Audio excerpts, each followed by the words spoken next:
Kajing ki jong ke Eriong Amphan na Bay of Bengal, kalak takjur bahaya ki babun ki jelami ngi jong kari hamtam ke West Bengal, kabeladu ia nyupu atli ki jing embrio. Bat kani ke Eriong kalawan rakru i ke jing kela jong ke Shillong jingman ha ke sun beneng ha ke tan stela mi ngi jong kari kentup ha ke jelami Meghalaya. Kabalamat ia ke jing jur jong uslam nadu ki babun ki benta jong ke jela ki bela shlei Hang ni ke jela Meghalaya ke jingshlei ke bala isir kai ke bala ja ke Shillong Pynthorbah Nongmensong Nongmensong ha ke babun ki surok ki Pynthorbah ki jakamadan ki la sak tap lup ha ke Kani ke jingshlei kala ja ke si pelai jong ke tayo hadien ke jing Ther ke jong lap ba ubla sedang nadu ke jan mi si balang. Ke jingshlei ha ke ni ke tan kam dei syuk ke kam ke bas ngupla. Namar man la ke snem habane Islam uslap kani ke tan ke Jumat bet ke jingshlei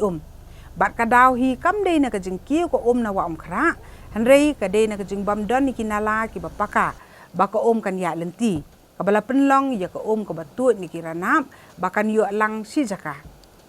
laban kedo hang ni ba sarkar jela kala penmi ki jing betha ki nong song snong ke ba maham ba kin long ki bala pen kre ya ke jing wan ya lenti jong ke Eriong Amphan bat kala shimru ikila klenti ban pen kre ela die lada ja ba kani ke Eriong ke baklan bor ka wan shop e ke jela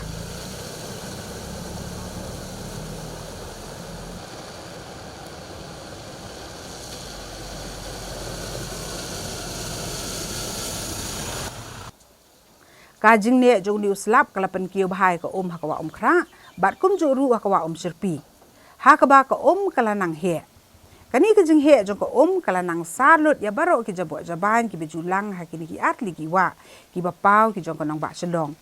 ki bala sedang ban pau biang ke jing khut jing suba nadu ba penjari ke sarkar ya ke hukum pakhang ya ki Shillong ki thau ha ke jing ile persya ya ke klam COVID-19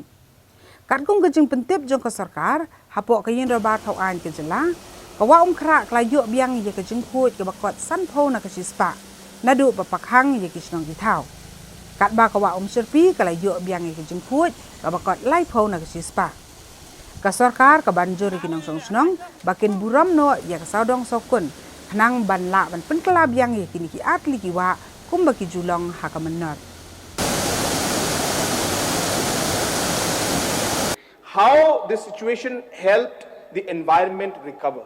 and I think we need to learn, we need to adapt, we need to ensure that we continue this aspect. And I think some of the members mentioned about environment. I can assure you that this experience has taught us a lot, and we'll ensure that whatever we do, like I mentioned in my opening remarks, environment aspects will be very, very important.